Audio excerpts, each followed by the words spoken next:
ನಾನು ನಮಸ್ಕಾರ ಅಂತ ಹೇಳಿದ್ನ. ನಮಸ್ಕಾರ ಇದೇನೋ ಮಧ್ಯಾಹ್ನ ಊಟ ಮಾಡೋದಂತ. ನಮಸ್ಕಾರ ಸಾರ್. ಹೆಂಗಿರ್ಬೇಕು ಗೊತ್ತಾ? ನಮಸ್ಕಾರ. ಈಗೇನಾಗಿತ್ತು? ವೇದಿಕೆ ಮೇಲೆ ಆಸೀನರಾಗಿರ್ತಕ್ಕಂಥ ಈ ಸಂಸ್ಥೆಯ ಅಧ್ಯಕ್ಷರಾಗಿರ್ತಕ್ಕಂಥ ನನ್ನ ಹಿತೈಷಿಗಳು ಆಗಿರ್ತಕ್ಕಂಥ ದೇವರಾಜ್ ಸರ್ ಅವರೇ, ಹಾಗೂ ಈ ಸಂಸ್ಥೆಯ ಕಾರ್ಯದರ್ಶಿಗಳಾಗಿರ್ತಕ್ಕಂಥ ಟಿ.ಎಸ್. ರಮೇಶ್ ಸರ್ ಅವರೇ, ಹಾಗೂ ಮುಖ್ಯ ಶಿಕ್ಷಕರು ಮತ್ತು ಮುಖ್ಯಾಧ್ಯಾಪಕರಾಗಿರ್ತಕ್ಕಂಥ ನನ್ನ ಆತ್ಮೀಯರು ಮತ್ತು ಸೋದರ ಮಿತ್ರರಾಗಿರ್ತಕ್ಕಂಥ ನಾನ್ಸಮ್ ಸರ್ ಅವರೇ, ಬೇಡ್ ನಾನ್ಸಮ್ ಸರ್ ಅವರೇ, ವೇದಿಕೆ ಮೇಲೆ ಹಾಸೀನರಾಗಿರ್ತಕ್ಕಂಥ ಎಲ್ಲ ನನ್ನ ಸೋದರ ಮಿತ್ರರು, ಕೌನ್ಸಿಲರ್ಸು, ನಗರಸಭಾ ಸದಸ್ಯರು ಮತ್ತು ಈ ಸಂಸ್ಥೆಯ ಮತ್ತೋರ್ವ ನಿರ್ದೇಶಕಿಯಾಗಿರ್ತಕ್ಕಂಥ ನಮ್ಮ ಶಾಂತಮ್ಮ ದೇವರಾಜ್ ಸರ್ ಅವರೇ, ವೇದಿಕೆ ಮುಂಭಾಗದಲ್ಲಿರ್ತಕ್ಕಂಥ ಎಲ್ಲ ನನ್ನ ವಿದ್ಯಾರ್ಥಿನಿಯರೇ ಹಾಗೂ ಮಾಧ್ಯಮ ಮಿತ್ರರೇ, ಇವತ್ತಿನ ದಿವಸ ನನ್ನ ಸೌಭಾಗ್ಯ ಅಂತ ಹೇಳ್ಬೋದು. ಏನೋ ಈ ಶಾರದಾ ಸ್ಕೂಲ್ಗೂ ನನಗೊಂದು ಅಭಿನವ ಸಂಬಂಧ ಇದೆ. ಈ ಸ್ಕೂಲಲ್ಲಿ ಫಂಕ್ಷನ್ ಕರೆದಾಗೆಲ್ಲ ಇಲ್ಲ ಅಂತ ಹೇಳೋಕ್ಕಾಗ್ತಾ ಇಲ್ಲ. ಸೊ ಅದರಿಂದ ಈ ಶಾಲೆಗೆ ಅದೊಂಥರ ನನಗೆ ಸಂಬಂಧ ಇದೆ. ನನ್ನ ಮೊದಲು ಮುಳುಬಾಗಲು ಭೇಟಿ ಕೊಟ್ಟಾಗ ಇವತ್ತು ನನ್ನ ಜ್ಞಾಪಕ ಇದೆ. ನೈಟ್ 9:00 ನನ್ನ ಕರೆದು ಸನ್ಮಾನ ಮಾಡಿ, ನೀವು ಚಿಕ್ಕ ವಯಸ್ಸಲ್ಲಿ ಬಂದಿದ್ದೀರಿ, ನೀವು ಗೆಲ್ತೀರಿ ಅಂತ ಹೇಳ್ಬಿಟ್ಟು ಆಶೀರ್ವಾದ ಮಾಡ್ತಕ್ಕಂಥ ನನ್ನ ಮೂಲ ಸ್ಥಾನ ಅಂತ ಹೇಳ್ಬೋದು ನನ್ನ ಶಾರದಾ ಪೀಠ ಸ್ಕೂಲು. ಅದಕ್ಕೆ ನಾನು ಆಭಾರಿಯಾಗಿರ್ತೀನಿ. ಲಾಸ್ಟ್ ವರ್ಷ ನಾನು ಬಂದಾಗ ನನ್ನ ಅನುದಾನ ಇರಲಿಲ್ಲ. ಎಲ್ಲರ ಹೆಸರು ಹೇಳ್ತಾ ಇದ್ರು, ಎಲ್ಲರೂ ಕೊಠಡಿ ಕೊಟ್ಟಿದಂತ. ನನ್ನ ಹೆಸರು ಬರ್ತಾ ಇಲ್ಲವಲ್ಲ ಅಂತ ನೋವಾಗ್ತಾ ಇತ್ತು. ನಾನು ಅವಾಗಲೂ ಕೂತ್ಕೊಂಡು ನೋಡ್ತಾ ಇದ್ದೆ, ನನ್ನ ಹೆಸರು ಬರುತ್ತೋ ಇಲ್ಲ ಅಂತ. ಅಂತೂ ಇದು ನನ್ನ ಹೆಸರು ಬಂದ್ಬಿಡ್ತು. ಅಂದ್ರೆ ಈ ಶಾಲೆಗೆ ನಂದು ಒಂದು ಅಳಿಲ್ ಸೇವೆ ಇದೆ ಅನ್ನೋದಕ್ಕೆ ನಾನು ಹೆಮ್ಮೆ ಪಡ್ತೀನಿ. ಅದಕ್ಕಿಂತ ಮುಂಚೆ ಒಬ್ಬ ಶಾಸಕನಾಗಿಂತ ಮುಂಚೆ ನಾನು ಕೂಡ ಒಬ್ಬ ಬಡ ವಿದ್ಯಾರ್ಥಿಯಾಗಿ ನಾನು ಸಾಕಷ್ಟು ಕನಸು ಕಟ್ಕೊಂಡು ಶಾಸಕನಾಗಿದ್ದೀನಿ. ಜೀವನದಲ್ಲಿ ಏನೇ ಕೆಲಸ ಮಾಡಬೇಕಾದ್ರೂ ಕೂಡ ಶ್ರಮ ಮತ್ತು ತಾಳ್ಮೆ ಹಾಗೂ ನಮ್ಮ ದೂರದ ವಿಷನ್ ತುಂಬ ಇಂಪಾರ್ಟೆಂಟ್. ನಮ್ಮ ತಾಳ್ಮೆ ಎಷ್ಟು ನಾವು ಪರೀಕ್ಷೆ ಮಾಡ್ತೀವಿ ಅಷ್ಟು ನಮಗೆ ಯಶಸ್ಸು ನಮ್ಗೆ ಸಿಗುತ್ತೆ. ಇವತ್ತು ಸಾಕಷ್ಟು ವಿದ್ಯಾರ್ಥಿಗಳು ಇಲ್ಲಿ ಕೂತಿದ್ದೀರಿ, ಸಾಕಷ್ಟು ವಿದ್ಯಾರ್ಥಿನಿಯರು ಜರ್ನಿ ಮಾಡ್ತಾ ಇದ್ದೀರಿ.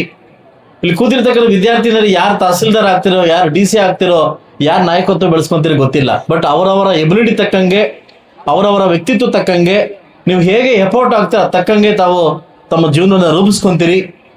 ಸಾಕಷ್ಟು ವಿಚಾರಗಳಲ್ಲಿ ತುಂಬ ಹೆಣ್ಮಕ್ಳು ಎಡುತ್ತಾರೆ, ಆತ್ರ ಪಡ್ತಾರೆ. ಇವತ್ತು ಆತ್ರ ಬಿದ್ದಿರ್ತಕ್ಕಂಥ ವ್ಯಕ್ತಿಗಳು ಯಾರೇ ಆಗಿರೋ ಕೂಡ ಅವರ ಕೊನೆ ಮುಟ್ಟಿಲ್ಲ, ಅಂದ್ರೆ ಅವರು ಗುರಿ ಮುಟ್ಟಿಲ್ಲ. ಯಾವುದೇ ಕಾರಣಕ್ಕೂ ನಮ್ಮ ಜೀವನದಲ್ಲಿ ಆತ್ರ ಪಡಕ್ಕೆ ಹೋಗ್ಬಾರ್ದು, ತಾಳ್ಮೆಯಿಂದ ನಾವು ತಗೊಂಡು ಹೋಗ್ಬೇಕು ಅಂತ ಹೇಳ್ತಾ, ಇವತ್ತು ಶಾರದಾ ಸ್ಕೂಲಲ್ಲಿ ನಾನು ಬರಬೇಕಾದ್ರೆ ನಾನು ನೋಡಿದೆ. ಯಾಕಂದರೆ ತುಂಬ ರೋಡ್ ಅಧ್ವಾನ ಆಗಿದೆ. ನಾನು ಕೂಡ 2-3 ಸರಿ ಶಾಲೆಗೆ ಬಂದಾಗ ಕೂಡ ನೋಡಿದೆ.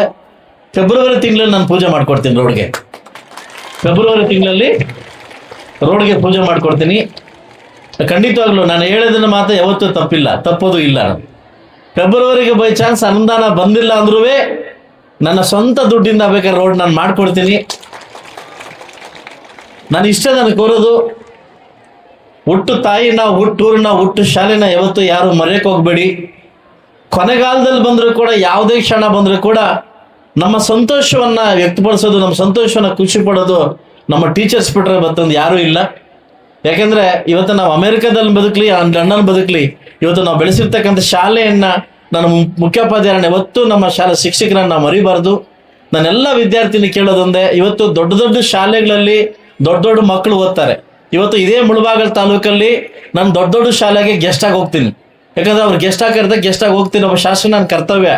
ಆದ್ರೆ ಇವತ್ತು ವಿತೌಟ್ ಫೀಸ್ ಇಲ್ಲದೆ, ಇವತ್ತು ಲೋ ಬಜೆಟ್ ಅಲ್ಲಿ ನಮ್ಮ ಹೆಣ್ಮಕ್ಳಿಗೆ ಸಿಗ್ಬೇಕು, ನಮ್ಮ ಎಲ್ಲ ಒಂದು ಬಡವರ್ದವ್ರಿಗೆ, ಒಂದು ಮಾಧ್ಯಮ ವರ್ಗದವ್ರಿಗೆ ಒಂದು ಒಳ್ಳೆ ಎಜುಕೇಶನ್ ಕೊಡ್ಬೇಕಂತ ಈ ಶಾಲೆ, ಇನ್ಸ್ಟಿಟ್ಯೂಟ್ ಏನು ಮುಂದೋಗಿದೆ, ಖಂಡಿತ ಆ ಒಂದು ಮುಂದಾಳತ್ವಕ್ಕೆ ನಾನು ತಲೆಬಾಗಿದ್ದೀನಿ ಹೊರತು ಬೇರೆ ಯಾವುದಕ್ಕೂ ನಾನು ತಲೆಬಾಗಿಲ್ಲ. ಈ ಶಾಲೆ ನಾನು ಇವತ್ತೊಂದು ಮಾತು ಕೊಡ್ತಾ ಇದ್ದೀನಿ. ಬಹುಶಃ ನನ್ನ ರಾಜಕೀಯ ಭವಿಷ್ಯ ಏನಾಗ್ಬೋದು ಅಂತ ಗೊತ್ತಿಲ್ಲ. ಯಾಕೆ ಗೊತ್ತಾ? ಯಾರ ಹಣೆ ಬರದಲ್ಲಿ ಏನಾಗುತ್ತಂತ ಗೊತ್ತಿಲ್ಲ. ನಾನೊಬ್ಬ ಉದ್ಯಮಿ. ನಾನು ಒಂದು 7,000-8,000 ಜನಕ್ಕೆ ಕೆಲಸ ಕೊಟ್ಟಿದ್ದೀನಿ. ಸುಮಾರು 7 ಕಂಪ್ನಿ ರನ್ ಮಾಡ್ತಾ ಇದ್ದೀನಿ. 3 ದೇಶದ ನನ್ನ ಕಂಪ್ನಿ ಇದೆ. ಇವತ್ತು ನಾನು ಶಾರದಾ ಸ್ಕೂಲ್ ಮಾತು ಕೊಡ್ತಾ ಇದ್ದೀನಿ, ರಾಜಕೀಯದಲ್ಲಿ ಇರಲಿ ಇಲ್ಲದೆ ಇರಲಿ, ನಾನು ಶಾಸಕನಾಗಲಿ ಇನ್ನೊಬ್ರಾಗಲಿ ಮಿನಿಸ್ಟರ್ ಆಗಲಿ ಆಗದೆ ಇರಲಿ, ನಾನು ಎಂಡ್ ಆಫ್ ದಿ ಬ್ರೀತ್, ನನ್ನ ಕೊನೆ ಉಸಿರ ತನಕ ಈ ಶಾರದಾ ಸ್ಕೂಲ್ ಜೊತೆ ನಾನು ಇರ್ತೀನಿ ಅಂತ ನಾನು ಮಾತು ಕೊಡ್ತಾ ಇದ್ದೀನಿ.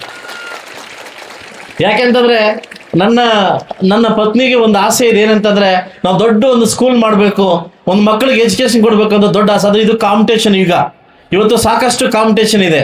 ಸೊ ಅದರಿಂದ ಇನ್ನು ಮುಂದಿನ ವಿಚಾರದಲ್ಲಿ ಕೂಡ ನಾನು ಕೂಡ ದೊಡ್ಡ ಶಾಲೆ ಮಾಡ್ಬೇಕಂತ ನಾನು ಇಷ್ಟಪಟ್ಟಿದ್ದೀನಿ. ಬಟ್ ಎಲ್ಲಿ ಅಂತ ಇನ್ನೂ ಡಿಸೈಡ್ ಆಗಿಲ್ಲ.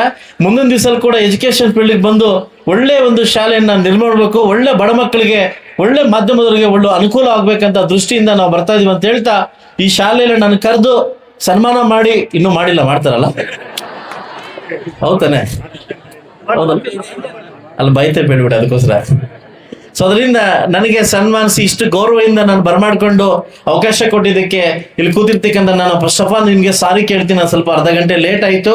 ಸೊ ಇದಕ್ಕೆ ನಾನು ಸಾರಿ ಕೇಳ್ತಾ, ಈ ಶಾಲೆಗೆ ನನಗೆ ಆಹ್ವಾನ ಕೊಟ್ಟಿರ್ತಕ್ಕಂಥ ಈ ಮ್ಯಾನೇಜ್ಮೆಂಟ್ಗೆ, ನನ್ನ ಜೊತೆ ಬಂದಿರತಕ್ಕಂಥ ಎಲ್ಲ ನನ್ನ ಜಗದೀಶ್ ಮತ್ತು ನನ್ನ ನಗರಸಭಾ ಸದಸ್ಯರು ಕೂಡ ಎಲ್ಲ ನನ್ನ ಜೊತೆ ಬಂದಿದ್ದಾರೆ, ಇವ್ರಿಗೂ ಥ್ಯಾಂಕ್ಸ್ ಹೇಳ್ತಾ, ಎಲ್ಲ ವಿದ್ಯಾರ್ಥಿನಿಯರಿಗೆ ಥ್ಯಾಂಕ್ಸ್ ಹೇಳ್ತಾ ನನ್ನ ಮಾತನ್ನು ಮುಗಿಸಿ ಒಂದು ಕಾರ್ಯಕ್ರಮಕ್ಕೆ ನಮ್ಮ ತಾಲೂಕು ಆಫೀಸಲ್ಲಿ ವೇಟ್ ಮಾಡ್ತಿದ್ದಾರೆ. ಆ ಶಾಲೆ ನಾನು ಹೋಗ್ಬೇಕಂತ ಹೇಳ್ತಾ ಅವಕಾಶ ಕೊಟ್ಟಿದ್ದಕ್ಕೆ ತಮ್ಮೆಲ್ಲರಿಗೂ ಒಂದು ಸಹ ನನ್ನ ಮಾತು ಮುಗಿಸ್ತಾ ಇದ್ದೀನಿ. ಜೈ ಕರ್ನಾಟಕ.